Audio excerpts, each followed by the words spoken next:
Peoples party Sindh के शहरी इलाकों की नुमाइंदा जमात नहीं, नाइंसाफी बंद की जाए। खालिद मकबूल सिद्दीकी कहते हैं टूटा फूटा बल्दियाती निजाम मुसल्लत किया जा रहा है। एहतजाज रिकॉर्ड कराना चाहते हैं। 11 दिसंबर को APC बुलाई है।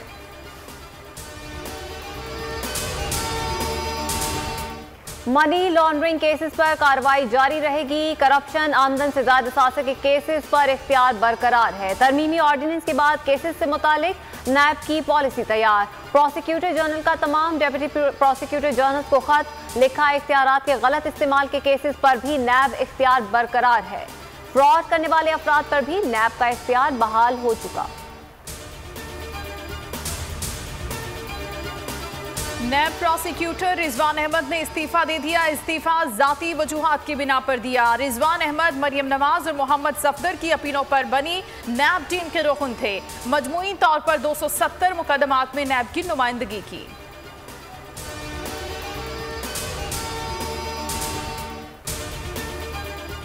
नूर मुकदम केस में पेशरफ। मरकजी मुलजिम का मेडिकल करवाने के लिए दरख्वास्त दायर। जाहिर जहनी मरीज है, मेडिकल करवाया जाए। वकील का दरख्वास्त में मौक़िफ़।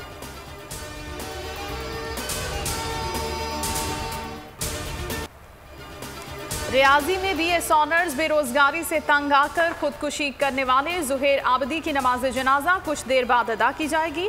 कराची में 27 साला नौजवान ने गुज़श्ता रोज शॉपिंग मॉल की तीसरी मंजिल से कूदकर मौत को गले लगा लिया था। किराए के घर में रहता था। गुजर बसर वालिदा की तनख्वाह पर होता था। जुहेर आबदी के 2 भाई भी बेरोजगार हैं। कराची बार काउंसिल के ऑफिस सेक्रेटरी इरफान महर को 5 गोलियां लगी। फायरिंग छोटे हथियार और करीब से की गई। पोस्टमार्टम मुकम्मल। नमाज जनाजा बाद नमाज असर बैतुल मुकर्रम मस्जिद में अदा होगी। तदफीन आबाई इलाके गढ़ी यासीन में की जाएगी।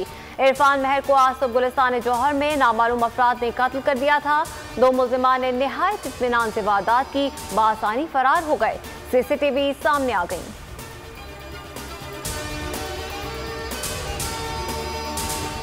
लाहौर के इलाके नवाब टाउन से अगवा के बाद तालिबा से मुबैना ज्यादती, मुकदमा दर्ज। CCPO का मुलजिम की गिरफ्तारी का हुक्म।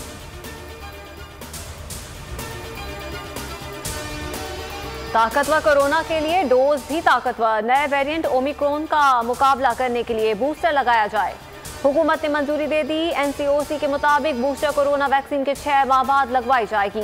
आज से लाजमी वैक्सीनेशन का आगाज भी कर दिया गया। आलमी वबा से मुल्क भर में मजीद 9 अमवात, 414 नए केसेज रिपोर्ट।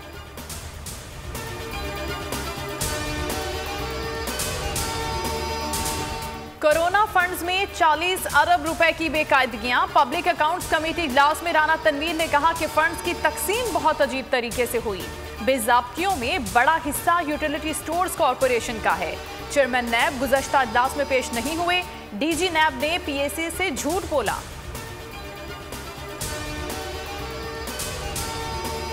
वोट मशीन से डाले जाएंगे। ऑपोजिशन को फैसला करना है वो अदालत जाती है या नहीं। वजीर दाखिला शेख रशीद कहते हैं कई हलकों में 40 से 50 हजार वोट ओवरसीज के हैं। वोट PTI को मिलेंगे तो फिर कहेंगे धांधली हो गई। महंगाई है, हल निकालना होगा।